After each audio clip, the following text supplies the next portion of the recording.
Bonjour et bienvenue dans cette mini-série de évidemment spécial calendrier de l'Avent.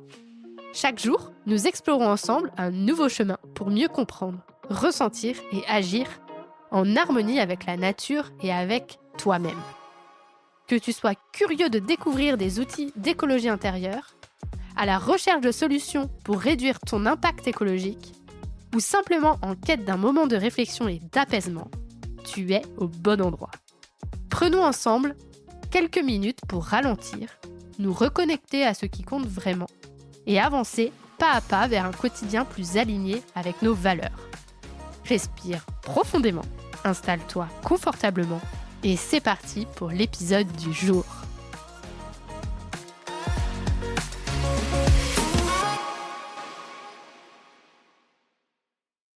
Bonjour et bienvenue dans l'épisode 21 du calendrier de l'Avent sonore.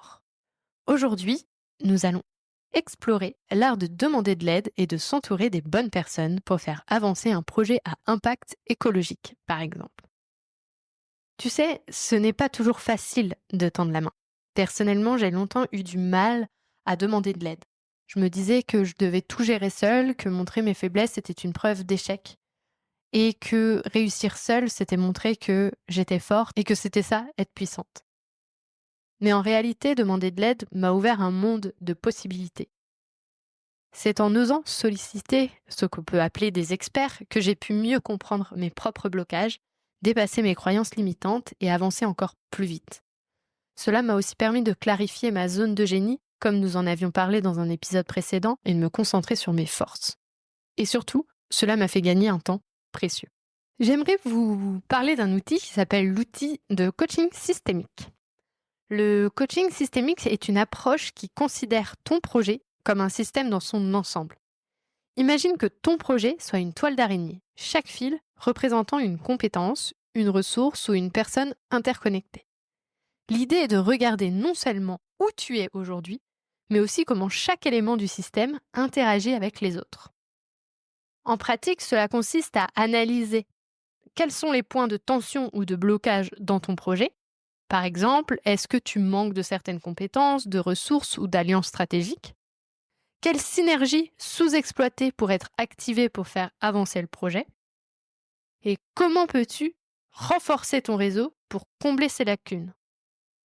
L'objectif est d'agir sur les interactions du système, de renforcer les connexions qui manquent et ainsi d'optimiser l'ensemble du processus. En te posant des questions comme: comment puis-je renforcer mon réseau et m'entourer des bonnes personnes? Pour commencer à mieux comprendre les dynamiques de ton projet et à identifier les experts qui pourront réellement te propulser. Pour cela, tu peux te poser ces deux questions simples mais puissantes. Où as-tu besoin de soutien? Et quelles compétences ou expertise te manquent? Moi, quand je me suis posé ces questions, j'ai réalisé que mes blocages venaient souvent de ma peur d'être jugée ou rejetée. Cette peur m'empêchait de demander de l'aide, mais en prenant conscience de ces émotions, j'ai pu les dépasser. Derrière cette peur se cache parfois la crainte d'être vulnérable. Mais rappelle-toi, demander de l'aide n'est pas une faiblesse. C'est un acte de courage et d'intelligence. C'est en osant reconnaître nos limites que nous pouvons véritablement avancer. Moi, j'avais véritablement besoin de personnes qui réussissent à me faire prendre du recul. C'est pour ça que j'ai eu une coach pendant 3 ans pour m'aider à créer mon projet à impact que j'ai aujourd'hui. Mais j'ai aussi eu besoin d'une experte LinkedIn pour m'aider à améliorer ma communication sur les réseaux. Et dans ces deux cas, j'ai gagné énormément de temps. Je parlais juste avant de vulnérabilité et quand on parle de demander de l'aide, il est impossible de passer à côté des émotions qui se jouent. Souvent, derrière le désir de tout contrôler et de ne rien montrer, il y a une peur profonde d'être jugé ou rejeté. La crainte de se montrer vulnérable nous empêche de tendre la main. Mais paradoxalement, la vulnérabilité est un véritable atout. C'est en l'acceptant que tu peux ouvrir de nouvelles portes et créer des connexions authentiques avec les autres. Les émotions, comme la peur du rejet ou le sentiment d'imperfection, sont normales. Mais il est essentiel de les reconnaître pour ne pas qu'elles deviennent un frein. Oser demander de l'aide, c'est aussi un acte d'intelligence émotionnelle. C'est comprendre qu'aucun projet ne se construit seul et que demander de l'aide est une force, pas une faiblesse. Maintenant, voyons comment demander de l'aide de manière efficace. Via le générateur de comportement. C'est un outil qui t'aide à adopter les bons comportements pour solliciter l'aide d'un expert de manière stratégique. Pour chaque demande, pense au comportement suivant. 1. Être clair sur tes besoins. Précise ce dont tu as besoin plutôt que de dire « j'ai besoin d'aide ». Sois précis. J'ai besoin d'un conseil en stratégie marketing durable pour augmenter la visibilité de mon projet, par exemple. Deuxièmement, exprime ta gratitude. N'oublie pas de remercier et de montrer ta reconnaissance pour le temps et l'énergie de la personne qui t'aide. 3. Montre la valeur ajoutée. Explique comment l'expertise de la personne peut non seulement bénéficier à ton projet, mais aussi lui offrir des opportunités. Exposition, nouveaux réseaux, développement d'une nouvelle compétence, etc. Moi, j'ai cette curiosité en moi qui fait que j'ai envie d'apprendre partout et que j'avais très envie de m'entourer d'experts. Mais ces experts, parce qu'ils nous partagent leurs connaissances, on doit leur donner une rémunération. Et mon budget étant limité, je me devais de choisir les experts, non seulement pour leur expertise, mais aussi pour leur capacité à s'aligner sur les valeurs de mon projet écologique. Cela m'a permis de faire des choix conscients en choisissant des partenaires qui apportaient une réelle valeur ajoutée. Maintenant, j'aimerais te proposer de créer une carte des experts. Au lieu de faire une simple liste, je te propose de créer une carte. C'est un outil visuel qui t'aide à cartographier les compétences et les personnes clés à contacter pour faire avancer ton projet. Et n'oublie pas, quand je parle d'experts, ça peut être des personnes que tu connais. Ça peut être ton voisin, ton conjoint, ta meilleure pote, ton ancien collègue. Ce n'est pas forcément des experts éloignés de toi et loin de ton réseau. Pour cela, identifie les compétences clés dont tu as besoin à ce stade de ton projet.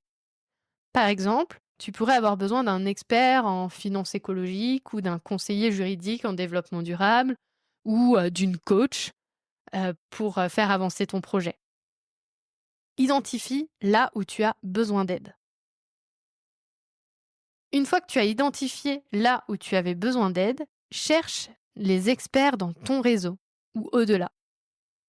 Quelle personne, donc de ton entourage, comme je te disais, ou dans tes contacts en ligne sur LinkedIn, ou une personne où tu écoutes son podcast et que tu as envie de travailler avec elle, peuvent répondre à ton besoin.